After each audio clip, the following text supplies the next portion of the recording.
Halo semuanya, kembali lagi di channel Softgrid bersama saya Iwan Safrudin. Di kesempatan kali ini kita akan belajar tentang percabangan, atau dalam bahasa programnya itu nanti kita akan membuat if ya. Jika, jadi percabangan itu nanti akan terjadi beberapa keputusan seperti iya atau tidak, jika apa, seperti itu.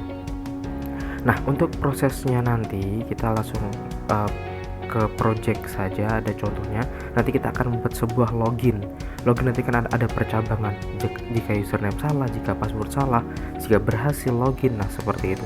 Nah, di sini langsung saja saya sudah menyiapkan ada Firefox. Di sini saya akan buat Firefoxnya private saja. Nah, yang ini ditutup. Saya juga sudah menyiapkan Visual Studio Code di sini. Nah, karena kita klien, kita akan menggunakan JavaScript dan HTML saja tanpa server atau PHP. Di sini saya membuka File Explorer atau Windows Explorer ya, File Explorer lah. Bisa disimpan di desktop, di dokumen dan yang lainnya bebas. Oke, pertama ketika kita sudah membuka File Explorer, di sini saya menaruhnya di desktop. Kalian bebas mau menaruh di mana saja, nggak apa-apa. Di sini tinggal diklik kanan, create new folder. Terus di sini saya akan memberi nama login, lalu saya oke. Sudah jadi. Nah, di sini kita sudah punya folder login ya. Perhatikan di sini kita sudah punya folder login. Nah, Visual Studio Code kan sudah kita buka nih. Kita tinggal drag saja. Misalkan ini login, kita klik, jangan lepaskan, kita drag, kita taruh di Visual Studio Code. Lepaskan. Nah, nanti otomatis kita sudah membuka ini di trust saja. Nah, di sini perhatikan, di sini kita sudah punya folder login ya di dalam Visual Studio Code. Untuk menjalankannya kayak gini aja. Untuk membuat file baru, kita klik ini plus, di sini kita klik, lalu kita kasih nama index.html. Enter. Kalau sudah, ini kita bisa jalankan, klik kanan. Oh, tidak bisa ya.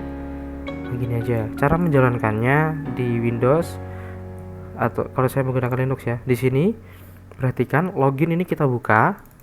Nah, ini kan ada index.html filenya tadi ya yang udah kita buat. Kita klik kanan, open with Firefox browser misalkan kayak gitu. Nah, bisa pakai Google Chrome dan yang lainnya. Menggunakan browser ya, browsernya kita punya. Misalkan di sini kita menggunakan Firefox. Klik, nanti dia otomatis akan terbuka di sini. Nah, oke, berarti punya saya yang private, saya tutup aja deh biar sama kayak punya kalian. Nah, ketika dibuka pertama kali ini maka otomatis kosong ya. Ini ada alamatnya, di sini belum ada apa-apanya ya. Ini masih default. Oke, di sini saya akan merubah title-nya di sini perhatikan. Di sini bisa menggunakan tanda seru, tab ya, kita menggunakan VS Code ya, Visual Studio Code. Sublime Text juga bisa. Di sini disorot seperti ini, kita pilih klik tab. Nah, sampai ke sini kita rubah menjadi login. Kita save, kita kembali ke browser, kita reload, Ctrl R. Nah, di sini perhatikan sudah berubah ya ini ya. Sudah berubah menjadi login tulisannya. Oke, sip. Nah, selanjutnya kita akan membuat ini halamannya ini. Ini untuk menyembunyikan ini apa? Ctrl B kayaknya. Nah, Ctrl B ya. Nanti bisa sembunyi itu.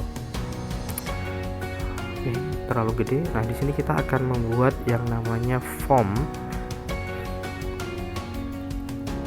tab, actionnya ke sini nggak apa-apa, atau karena kita menggunakan JavaScript nanti kita nggak ada formnya nggak apa-apa ya. Form actionnya ini kita buang nggak apa-apa, atau tanpa form juga ya nggak apa-apa sebenarnya. Kita langsung saja di sini akan membuat label username atau email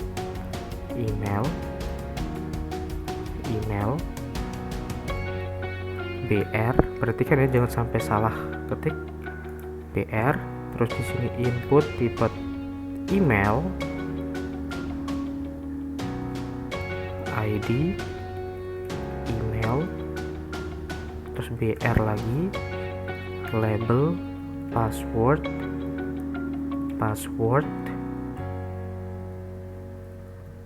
BR lagi, sorry BR,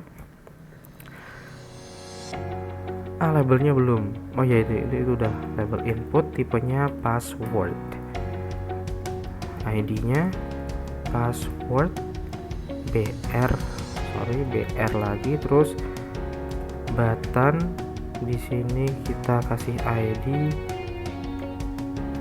submit, login gini ya, save. Kalau sudah di sini kita kembali ke browser lagi, kita refresh atau Ctrl R atau klik ini.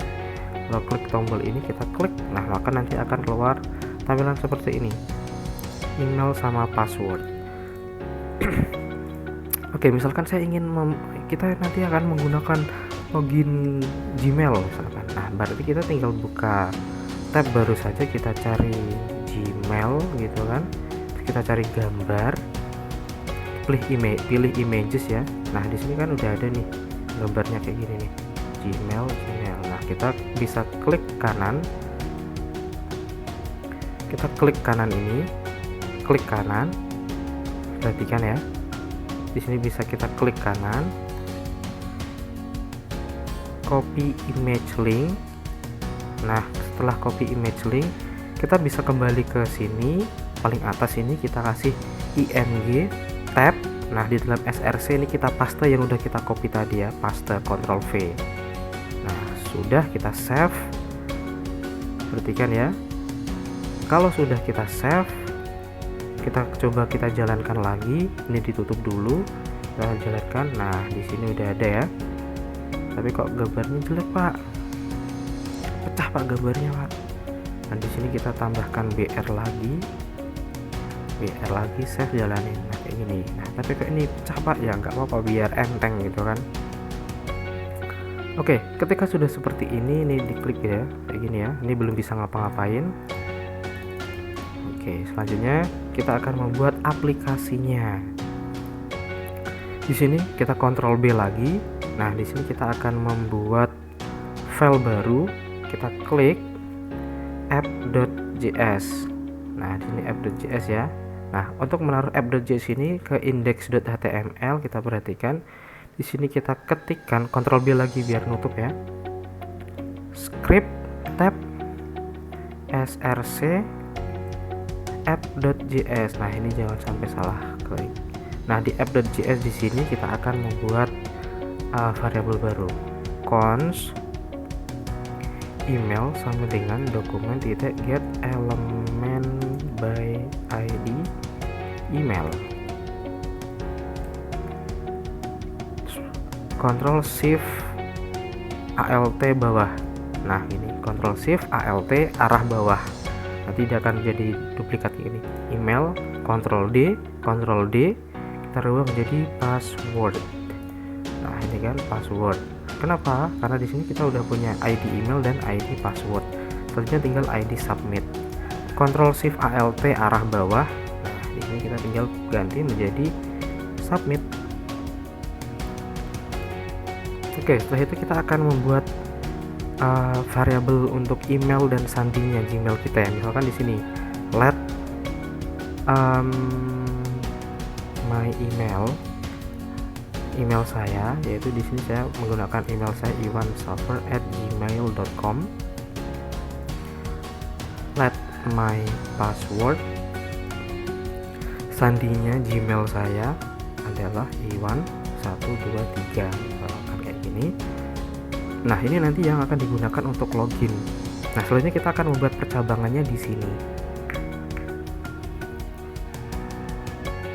Oke, pertama kita akan membuat submit eventnya.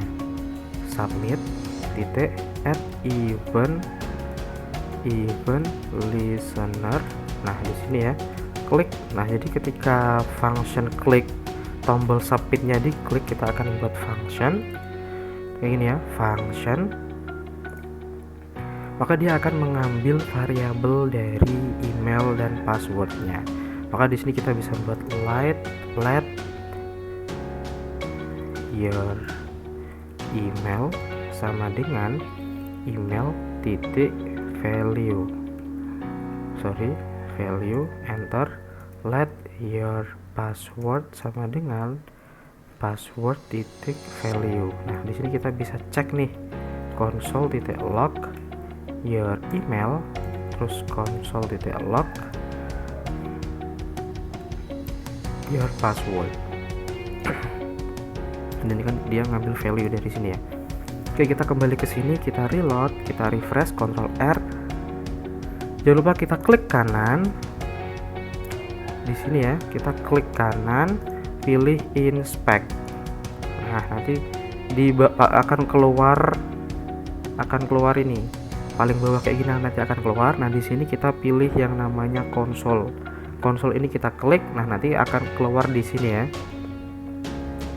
Oke, selanjutnya kita akan di sini kita klik misalkan emailnya ngawur, misalkan bla bla bla bla @gmail. Nah, ini passwordnya bla bla bla. Nah, kalau yang tipe password otomatis akan berubah menjadi titik-titik ya.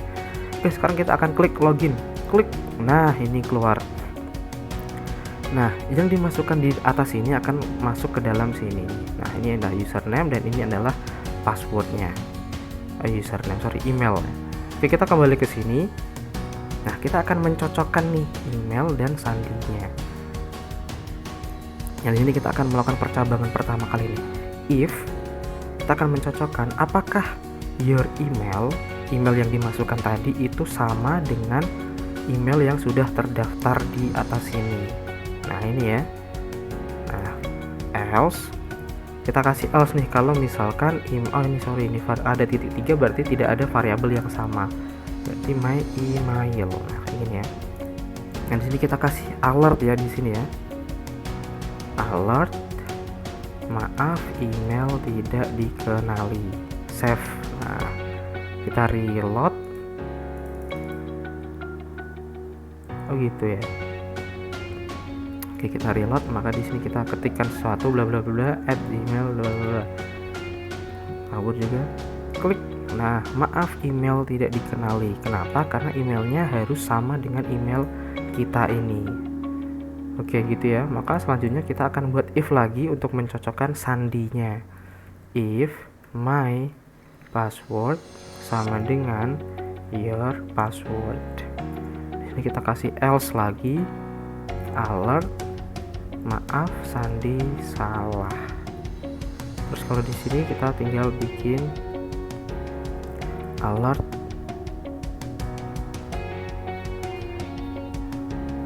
login sukses. Nah, kayak gini ya. Alertnya login sukses. Oke, kita akan coba refresh. Di sini saya akan menggunakan misalkan kita tutup dulu ya yang console lognya ini. Emailnya adalah bambang@gmail.com, sandinya 123. Kita login kan.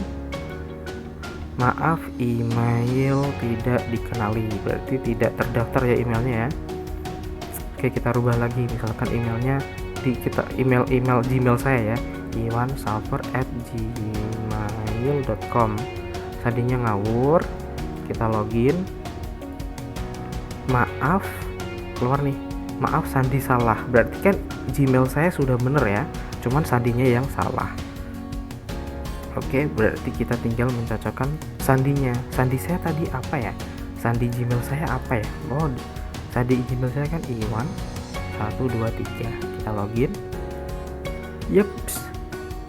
Sukses, login sukses. Nah, di sini kita tahu bahwa kita harus dua-duanya ada benar. Berarti ini percabangan 2 kali. Yang pertama bercabang apakah emailnya sama. Kalau sama dia akan lanjut mengecek password. Kalau tidak sama maka dia akan memberikan alert email tidak dikenali.